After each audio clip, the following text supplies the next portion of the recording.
రాష్ట్ర ముఖ్యమంత్రి శ్రీ రేవంత్ రెడ్డి గారు ప్రత్యేక చొరవతోటి 2018 పంచాయతీరాజ్ చట్టాన్ని సవరిస్తూ ఒక ఆర్డినెన్స్ తీసుకురావడం ఇది అభినందనీయమైన మాట సందర్భంగా చెబుతూ కామారెడ్డి డిక్లరేషన్ అప్పుడు బీసీలకు 42% రిజర్వేషన్ ఇస్తామని చెప్పి మహేష్ కుమార్ గౌడ్ గారి నోట ఆనాడు వర్కింగ్ ప్రెసిడెంట్ హోదాలో పీసీ పెండుగా ఉన్నప్పుడు వారి చొరవ కూడా ఈ సందర్భంలో గుర్తు చేస్తూ 2018 పంచాయతీరాజ్ చట్టాన్ని సవరిస్తూ ఆర్డినెన్స్ తీసుకురావడం రాబో రోజుల్లో జరగబోయే ఎన్నికల్లో ఈ చట్టం వల్ల 42% బీసీలకు ప్రయోజనాలు ఉనగూరేటువంటి సందర్భాన్ని గుర్తు చేస్తూ రాష్ట్ర అసెంబ్లీలో బీసీలకు 42% బిల్లును బీసీ సంక్షేమ శాఖ మంత్రి పొన్నం ప్రభాకర్ గారు ప్రవేశపెట్టినప్పుడు ఆ 42% బిల్లును బలపరిచేటువంటి అవకాశం మాట్లాడే అవకాశం ఒక బీసీ బిడ్డగా నాకు రావడం పూర్వజన్మ సుకృతంగా భావిస్తూ ఆ రోజే గౌరవ ముఖ్యమంత్రి రేవంత్ రెడ్డి గారు ప్రత్యేకంగా అభినందనలు చెప్పడం జరిగింది. ఈరోజు రాష్ట్ర శాసనసభలో బిల్లును ఆమోదింప చేసుకుని కేంద్ర ప్రభుత్వానికి పంపిస్తే ఇప్పటి వరకు కేంద్ర ప్రభుత్వం ఆ 42% సంబంధించిన దానిపైన తమ చిత్తశుద్ది నిరూపించుకోలేరు. కేంద్ర ప్రభుత్వం దీనిపైన ఊసే పలికిన సందర్భంలో బీజేపీ బీఆర్ఎస్ పార్టీలు రెండూ కూడా మా ముఖ్యమంత్రి శ్రీ రేవంత్ రెడ్డి గారిని అభినందించాలి, స్వాగతించాలి. మీరు ప్రత్యేకంగా మా ముఖ్యమంత్రికి అభినందనలు చెప్పి మీ చిత్తశుద్ది నిరూపించుకోవాల్సిందిగా కోరుతా ఉన్నా. సాటి బీసీ బిడ్డగా బీసీ సంఘాలందరికీ విజ్ఞప్తి చేస్తున్నా. మనం జంతర్ మంతర్లో ధర్నాలు చేసిన రోజు దేశవ్యాప్తంగా సుమారు 60 మంది ఎంపీలు ఇండియా కూటమిలోని అన్ని పార్టీల నుంచి కూడా మనకు మద్దతు చెప్పిన రోజు, అటు బీజేపీ బీఆర్ఎస్ రాని రోజును మనం గుర్తు చేసుకున్నాం. కేంద్ర ప్రభుత్వం ఒకవేళ దిగిరాకపోతే రాష్ట్ర వ్యాప్తంగా మేమే చట్టంలో ఏదైతే ఉన్నటువంటి వెసులుబాటు ఆధారంగా ఆర్డినెన్స్ తీసుకుంటూ చెప్పిన ఆనాట సభ ద్వారా కూడా గౌరవ ముఖ్యమంత్రి రేవంత్ రెడ్డి గారు చెప్పిన సందర్భం.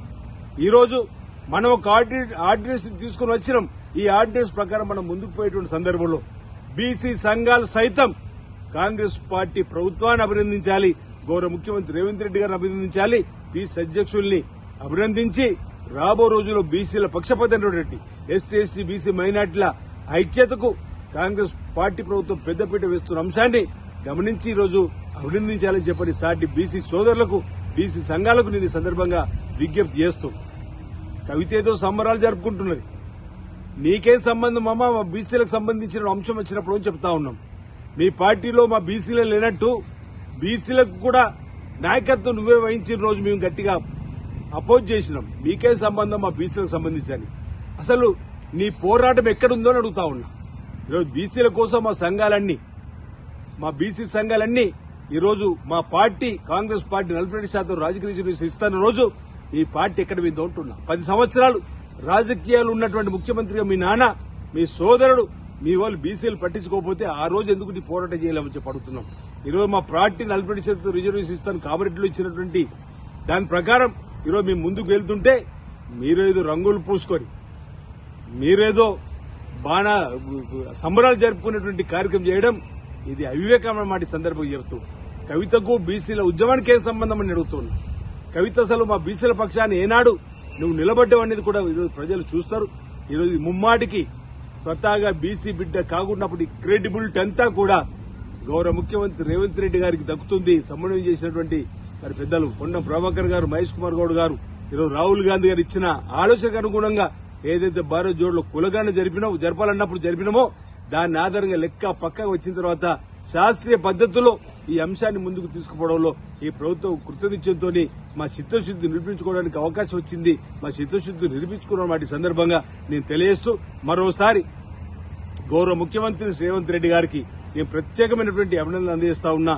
ఈ రోజు బీసీ బిడ్డలందరూ కూడా హర్షిస్తున్న వేళ, సంబరాలు జరుపుకుంటున్న వేళ ఓ పండగ వాతావరణం వచ్చేసింది మా బీసీలలో అనే మాట కూడా ఈ సందర్భంగా చెప్తూ మరోసారి మంత్రి మండలి పెద్దలందరూ కూడా నా వైపు నుంచి మా బీసీల పక్షాన ప్రత్యేకమైనటువంటి ధన్యవాదాలు తెలియజేస్తా ఉన్నాను.